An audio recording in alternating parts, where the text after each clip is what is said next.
Lifestyle with J. Pierre. You might not recognize my voice, but I'm the wife. Today we'll be making seasoning. In our culture, we call it Epis. We're Haitian, so we call it Epis. Here we have cilantro, green onion, parsley, garlic, cumin, turmeric, oregano, an array of bell peppers. You could use whatever bell peppers you like. Red onion, but I call it purple onion because I call it like I see it. Shout out to Tabitha Brown. Distilled vinegar, Himalayan salt, but you can use kosher salt, sea salt, whatever salt you have, and olive oil, but you can use grapeseed oil or avocado oil. We already have everything washed. All I'm gonna do is rough chop them, add them to the bowl, and slowly incorporate them into a blender, because that's what you do with everything here. We're just going to blend everything. So let's get into it. All right guys, so we're back. I've already chopped up everything, the parsley, cilantro, peppers, onions, garlic. I didn't chop the garlic. You don't have to chop the garlic. All I did was peel them. And then we have the dry ingredients here, and then olive oil. I didn't say this before, but we have a 1/4 cup of vinegar and about 2.5 teaspoons of Himalayan salt. Sorry, 2.5 tablespoons of Himalayan salt. I don't use that much salt. It's my preference, but you can do what you want.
Slowly put the ingredients into the blender and blend, and then I would stop and add more ingredients in, just so the blender doesn't get backed up or jammed up or anything like that.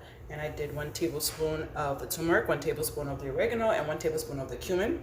I did a 1/4 cup of the vinegar, and I also did 2.5 tablespoons of the salt, of the Himalayan salt. Like I said before, you can use whatever salt that you like or that you have already. And with the olive oil, you can do a 1/4 to 1/3 cup of olive oil, but I just eyeballed it until I got the consistency I was looking for. I don't know if you can see it already, but it's kind of like a chunky smoothie consistency. So there it is, the finished product. It's best to store it in a glass container with a rubber rim. I don't know if you can see a rubber rim, and it'll just be preserved longer. You could also freeze them. If you have an ice tray, you can actually freeze in ice cubes, and you can have an exact measurement of each time you need to use it. You could use it for soups, just a regular broth, and if you don't freeze it, you can actually use it for your meats, you can use it for your rice, or whichever dish you want to season. So that's it, guys. Thank you for watching. Thank you for supporting us, all our subscribers. If you haven't already, please subscribe to our channel. Like, share, comment, and we'll see you next time.